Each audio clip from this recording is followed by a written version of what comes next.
Good morning from the Pink Palace. We are back to our reading of the Gospel of John. We're inside again today. It's a bit smoggy out. We have the smoke coming from these fires in Canada. So please make sure that you're keeping those people in your prayers that are going through that. But for the time being, we'll be reading inside. So here we are at John chapter 8. A woman caught in adultery. Jesus returned to the Mount of Olives, but early the next morning he was back again at the temple.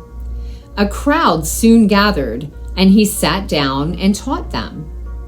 As he was speaking, the teachers of religious law and the Pharisees brought a woman who had been caught in the act of adultery. They put her in front of the crowd.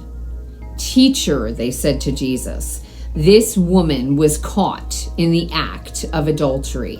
The law of Moses says to stone her. What do you say?"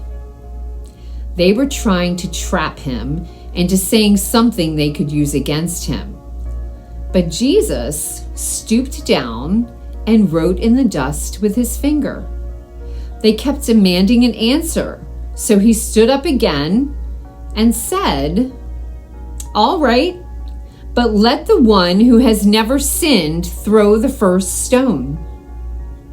Then he stooped down again and wrote in the dust. When the accusers heard this, they slipped away one by one, beginning with the oldest, until only Jesus was left in the middle of the crowd with the woman. Then Jesus stood up again and said to the woman, "Where are your accusers? Didn't even one of them condemn you?" "No, Lord," she said. And Jesus said, "Neither do I. Go and sin no more." Jesus spoke to the people once more and said, "I am the light of the world. If you follow me, you won't have to walk in darkness, because you will have the light that leads to life." The Pharisees replied, "You are making those claims about yourself? Such testimony is not valid." Jesus told them, "These claims are valid even though I make them about myself. For I know where I came from and where I am going, but you don't know this about me. You judge me by human standards, but I do not judge anyone. And if I did, my judgment would be correct in every respect, because I am not alone. The Father who sent me is with me. Your own law says that if two people agree about something, their witness is accepted as fact. I am one witness, and my Father who sent me is the other." "Where is your Father?" they asked. Jesus answered, "Since you don't know who I am, you don't know who my Father is. If you knew me, you would also know my Father." Jesus made these statements while he was teaching in the section of the temple known as the treasury. But he was not arrested because his time had not yet come. Later, Jesus said to them again, "I am going away. You will search for me, but will die in your sin. You cannot come where I am going." The people asked, "Is he planning to commit suicide? What does he mean, you cannot come where I am going?" Jesus continued, "You are from below. I am from above. You belong to this world. I do not. That is why I said that you will die in your sins, for unless you believe that I am who I claim to be, you will die in your sins." "Who are you?" they demanded. Jesus replied, "The one I have always claimed to be. I have much to say about you and much to condemn, but I won't. For I say only what I have heard from the one who sent me, and he is completely truthful. but they still didn't understand that he was talking about his Father. So Jesus said, "When you have lifted up the Son of Man on the cross, then you will understand that I am he. I do nothing on my own, but say only what the Father taught me. And the one who sent me is with me. He has not deserted me, for I always do what pleases him." Then many who heard him say these things believed in him. Jesus said to the people who believed in him, "You are truly my disciples if you remain faithful to my teachings, and you will know the truth, and the truth will set you free." "But we are descendants of Abraham," they said. "We have never been slaves to anyone. What do you mean you will be set free?"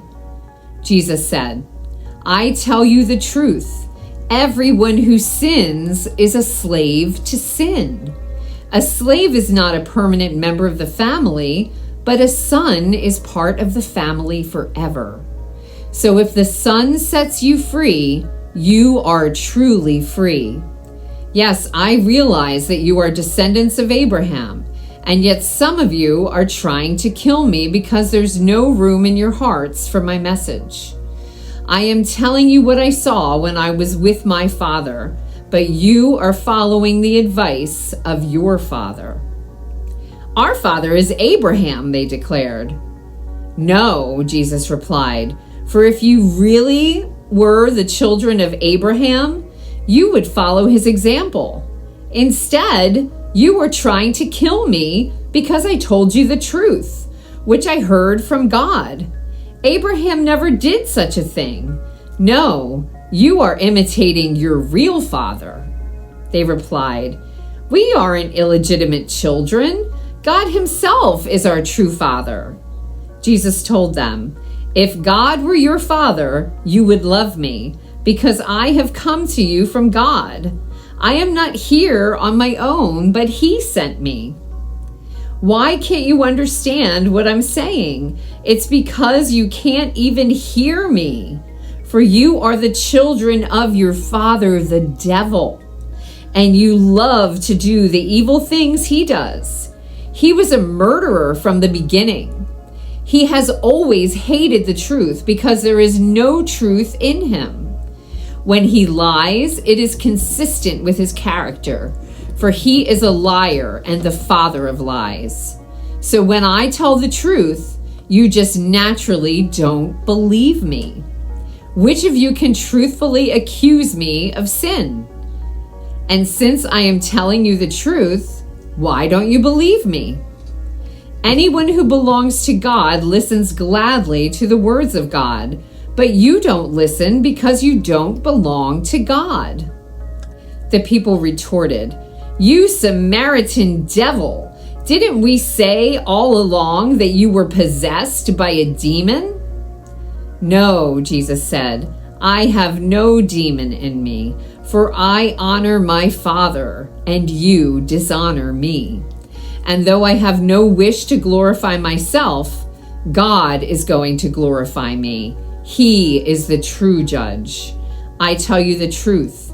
Anyone who obeys my teaching will never die."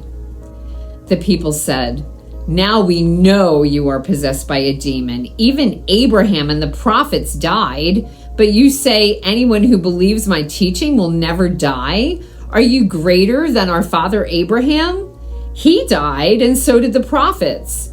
Who do you think you are?" Jesus answered, "If I want glory for myself, it doesn't count. But it is my Father who will glorify me. You say he is our God, but you don't even know him. I know him. If I said otherwise, I would be as great a liar as you. But I do know him and obey him. Your father Abraham rejoiced as he looked forward to my coming. He saw it and was glad." The people said, "You aren't even 50 years old. How can you say you have seen Abraham?"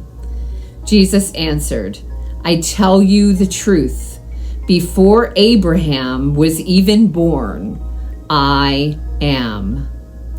At that point, they picked up stones to throw at him, but Jesus was hidden from them and left the temple.